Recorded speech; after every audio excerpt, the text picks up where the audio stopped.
Not about Mr. Depp. It is not about him. Mr. Depp is making it about Mr. Depp, right? Ironically. It's kind of like that Carly Simon song, right, Ms. Heard? I don't know what you mean. Let's talk about the defamatory statements in the op-ed that you also claim are not about Mr. Depp. Then 2 years ago, I became a public figure representing domestic abuse, and I felt the full force of our culture's wrath for women who speak out. This is about Mr. Depp, isn't it? No. You wrote this in 2018, right? Exactly.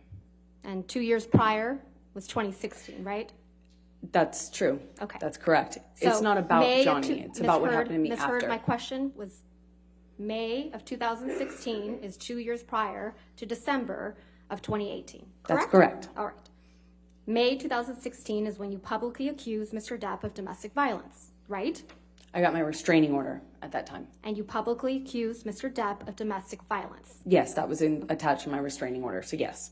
May of 2016 is when you sought a restraining order against Mr. Depp. That's correct, and I had to provide testimony for that. Right. And May 2016 is when you walked into court with a mark on your face to obtain that restraining order. Yes or no? That was the day I walked into court with a bruise on my face, yes. And you were photographed with that mark on your face, weren't you? I walked out to a bunch of photographers, yes. May 2016 is when you told the world that Mr. Depp had physically abused you during your relationship. Isn't that right? That I had to provide testimony as part of my restraining order application, yes. And that's how you became a public figure representing domestic abuse, right, Ms. Heard?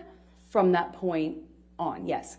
That's when you claimed you faced our culture's wrath, right? That's when it started, yes.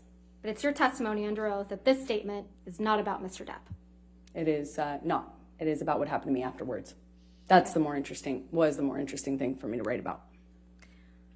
The next statement reads, I had the rare vantage point of seeing in real time how institutions protect men accused of abuse. This is also about Mr. Depp, isn't that right? Not just about him, but he is included in that, yes. He's the man you accused of abuse 2 years prior to this op-ed, isn't that right, Ms. Heard? Yes, but I wrote this op-ed in the context of many men at the time that were public figures or in this public eye being accused as well. So it was a reference in general to a larger phenomenon, not just Johnny. Not just Johnny. Not just Johnny. Okay. And then you write, I spoke up against sexual violence and faced our culture's wrath. This one's also about Mr. Depp. I did not write that. Well, you've accused Mr. Depp of sexual violence in this very courtroom, haven't you? Yes, but I was intending to keep that private when this was published. I had not publicly ever accused him of that. I'm going to move to strike everything after the word yes. No, I'll overrule the objection. Go ahead. You may not have written this title, but you published it, didn't you? I did not publish a title. I retweeted the article that included the title in it because that was the article. Let's pull up, please, Plaintiff's Exhibit 3, which is already in evidence.